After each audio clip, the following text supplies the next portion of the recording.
El guardagujas, Juan José Arreola. El forastero llegó sin aliento a la estación desierta. Su valija, que nadie quiso conducir, le había fatigado en extremo. Se enjugó el rostro con un pañuelo y con la mano en visera miró los rieles que se perdían en el horizonte. Desalentado y pensativo consultó su reloj, la hora justa en que el tren debía partir. Alguien, salido de quién sabe dónde, le dio una palmada muy suave. Al volverse, el forastero se halló ante un viejecillo de vago aspecto ferrocarrilero. Llevaba en la mano una linterna roja, pero tan pequeña que parecía de juguete. Miró sonriendo al viajero y éste le dijo ansioso su pregunta. Usted perdone, ¿ha salido ya el tren? ¿Lleva usted poco tiempo en este país? Necesito salir inmediatamente. Debo hallarme en T mañana mismo. Se ve que usted ignora por completo lo que ocurre. Lo que debe hacer ahora mismo es buscar alojamiento en la fonda para viajeros. Y señaló un extraño edificio ceniciento que más bien parecía un presidio. Pero yo no quiero alojarme, sino salir en tren. Alquile usted un cuarto inmediatamente, sí que lo hay. En caso de que pueda conseguirlo, contrátelo por mes, le resultará más barato y recibirá mejor atención. ¿Está usted loco? Yo debo llegar a T mañana mismo. Francamente debería abandonarlo a su suerte, sin embargo le daré unos informes. Por favor. Este país es famoso por sus ferrocarriles, como usted sabe. Hasta ahora no ha sido posible organizarlos debidamente, pero se han hecho ya grandes casas en lo que se refiere a la publicación de itinerarios y en la expedición de boletos. Las guías ferroviarias comprenden y enlazan todas las poblaciones de la nación. Se expenden boletos hasta para las aldeas más pequeñas y remotas. Falta solamente que los convoyes cumplan las indicaciones contenidas en las guías y que pasen efectivamente por las estaciones. Los habitantes del país así lo esperan. Mientras tanto, aceptan las irregularidades del servicio y su patriotismo les impide cualquier manifestación de desagrado. Pero, ¿hay un tren que pase por esta ciudad? Afirmarlo equivaldría a cometer una inexactitud. Como usted puede darse cuenta, los rieles existen, aunque un tanto averiados. En algunas poblaciones están sencillamente indicados en el suelo mediante dos rayas de gis. Dadas las condiciones actuales, ningún tren tiene la obligación de pasar por aquí, pero nada impide que eso pueda suceder. Yo he visto pasar muchos trenes en mi vida y conocí a algunos viajeros que pudieron abordarlos. Si usted espera convenientemente, tal vez yo mismo tenga el honor de ayudarle a subir a un hermoso y confortable vagón. ¿Me llevará ese tren a T? ¿Y por qué se empeña usted en que ha de ser precisamente a T? Debería darse por satisfecho si pudiera abordarlo. Una vez en el tren, su vida tomará efectivamente algún rumbo. ¿Qué importa si ese rumbo no es el de T? Es que yo tengo un boleto en regla para ir a T. Lógicamente, debo ser conducido a ese lugar. ¿No es así? Cualquiera diría que usted tiene razón. En la ronda para viajeros podrá usted hablar con personas que han tomado sus precauciones, adquiriendo grandes cantidades de boletos. Por regla general, las gentes previsoras compran pasajes para todos los puntos del país. Hay quien ha gastado en boletos una verdadera fortuna. Yo creí que para ir a T me bastaba un boleto. Mírelo usted. El próximo tramo de los ferrocarriles nacionales va a ser construido con el dinero de una sola persona que acaba de gastar su inmenso capital en pasajes de ida y vuelta para un trayecto ferroviario cuyos planos, que incluyen extensos túneles y puentes, ni siquiera han sido aprobados por los ingenieros de la empresa. Pero el tren que pasa por T, ¿ya se encuentra en servicio? Y no solo ese, en realidad hay muchísimos trenes en la nación y los viajeros pueden utilizarlos con relativa frecuencia, pero tomando en cuenta que no se trata de un servicio formal y definitivo en otras palabras, al subir a un tren nadie espera ser conducido al sitio que desea. ¿Cómo es eso? En su afán de servir a los ciudadanos, la empresa se ve en el caso de tomar medidas desesperadas. Hace circular trenes por lugares intransitables. Esos convoyes expedicionarios emplean a veces varios años en su trayecto, y la vida de los viajeros sufre algunas transformaciones importantes. Los fallecimientos no son raros en tales casos, pero la empresa, que todo lo ha previsto, añade a esos trenes un vagón capilla ardiente y un vagón cementerio. Es razón del orgullo para los conductores depositar el cadáver de un viajero, lujosamente embalsamado en los andenes de la estación que prescribe su boleto. En ocasiones, esos trenes forzados recorren trayectos en que falta uno de los rieles. Todo un lado de los vagones se estremece lamentablemente con los golpes que dan las ruedas sobre los durmientes, los viajeros de primera. Es otra de las previsiones de la empresa. Se colocan del lado en el que hay riel, los de segunda padecen los golpes con resignación, pero hay otros tramos en los que faltan ambos rieles. Ahí los viajeros sufren por igual, hasta que el tren se queda totalmente destruido. Santo Dios. Mire usted, la aldea de F surgió a causa de uno de esos accidentes. El tren fue a dar a un terreno impracticable. Lijadas por la arena, las ruedas se gastaron hasta los ejes. Los viajeros pasaron tanto tiempo juntos que de las obligadas conversaciones triviales surgieron amistades estrechas. Algunas de esas amistades se transformaron pronto en idilios. El resultado ha sido F, una aldea progresista llena de niños traviesos que juegan con los vestigiosos enmohecidos del tren.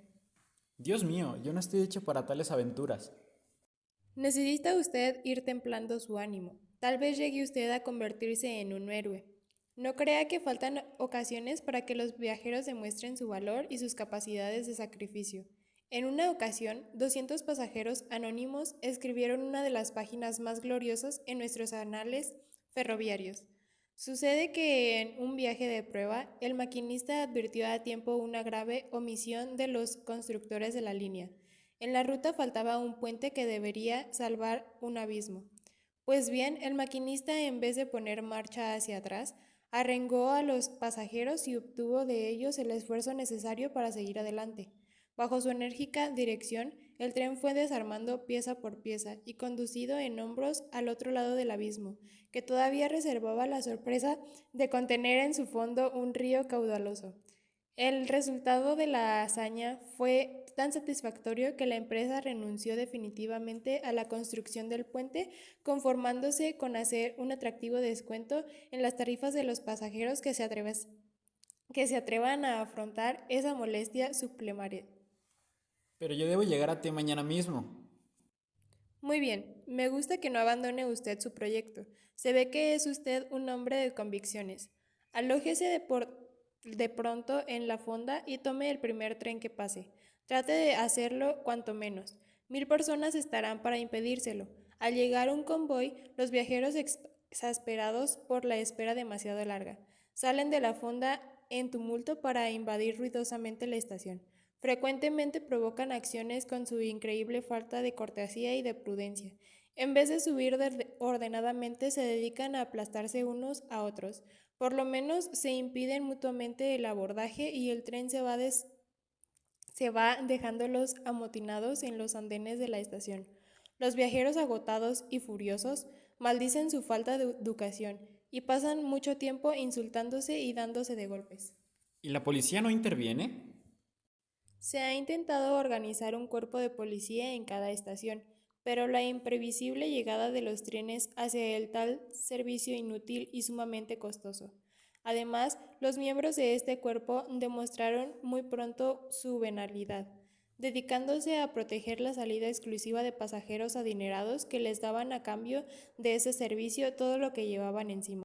Se revolvió entonces el establecimiento de un tipo especial de escuelas donde los futuros viajeros reciben lecciones de urbanidad y un entrenamiento adecuado que los capacita para que puedan pasar su vida en los trenes.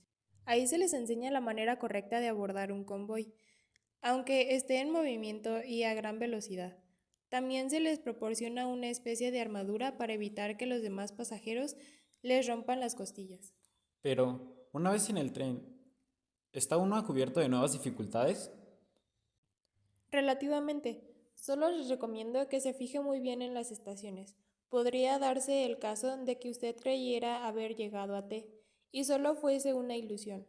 Para regular la vida a bordo de los vagones demasiado repletos, la empresa se ve obligada a echar mano de ciertos expedientes. Hay estaciones que son pura apariencia. Han sido construidas en plena selva y llevan el nombre de alguna ciudad importante. Pero basta poner un poco de atención para descubrir el engaño. Son como las decoraciones del teatro, y las personas que figuren en ellas están rellenas de aserrín. Esos muñecos revelan fácilmente los estragos de la intemperie, pero son a veces una perfecta imagen de la realidad. Llevan en el rostro las señales de un cansancio infinito. Por fortuna T no se halla muy lejos de aquí.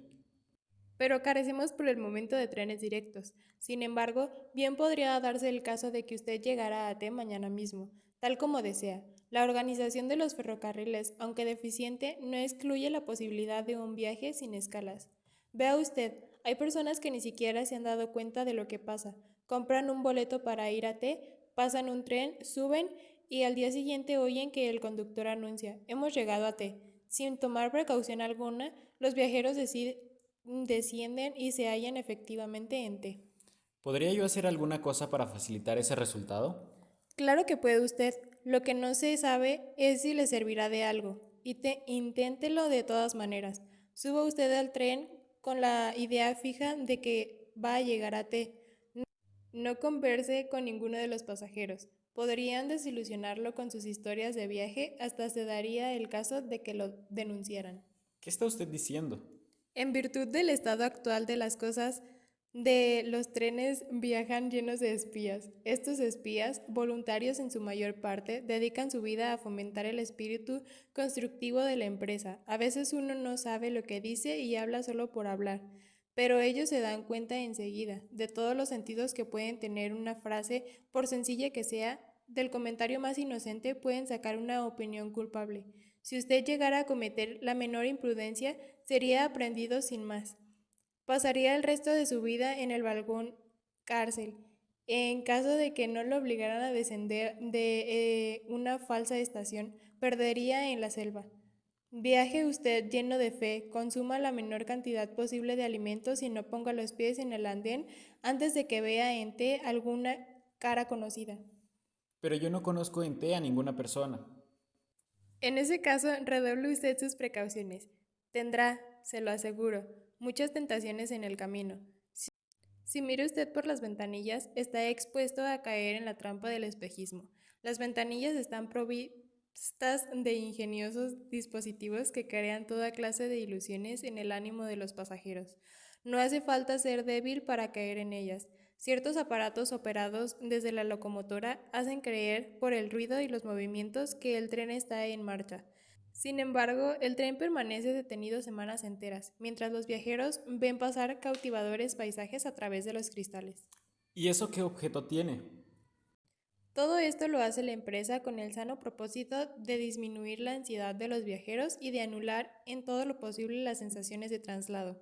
Se aspira a que un día se entreguen plenamente al azar, en manos de una empresa omnipotente y que ya no les importe saber a dónde van ni dónde vienen. ¿Y usted ha viajado mucho en los trenes? Yo, señor, soy un guardabujas. A decir verdad, soy un guardabujas jubilado y solo aparezco aquí de vez en cuando para recordar los buenos tiempos.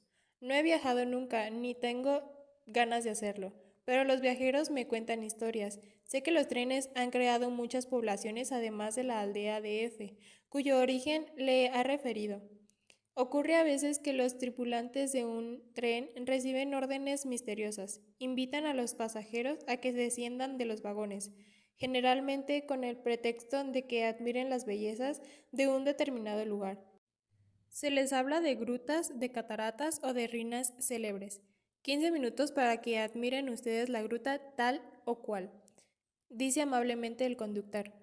Una vez que los viajeros se hallan a cierta distancia, el tren escapa a todo vapor.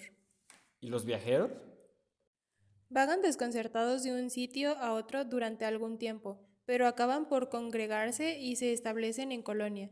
Estas paradas intempestivas se hacen en lugares adecuados, muy lejos de toda civilización y con riquezas naturales suficientes.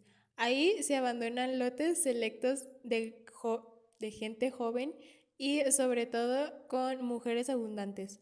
¿No le gustaría a usted acabar sus días en un pintoresco lugar desconocido en compañía de una muchachita? El viejecillo hizo un guiño y se quedó mirando al viajero con picardía, sonriente y lleno de bondad. En ese momento se oyó un silbido lejano. El guardagujas dio un brinco lleno de inquietud y se puso a hacer señales ridículas y desordenadas con su linterna. ¿Es el tren?, preguntó el forastero. El anciano echó a correr por la vía desaforadamente. Cuando estuvo a cierta distancia, se volvió para gritar. Tiene usted suerte, mañana llegará a su famosa estación. ¿Cómo dice usted que se llama? X, contestó el viajero. En ese momento, el viejecillo se disolvió en la clara mañana, pero el punto rojo de la linterna siguió corriendo y saltando entre los rieles, imprudentemente al encuentro del tren. Al fondo del paisaje, la locomotora se acercaba como un ruidoso advenimiento.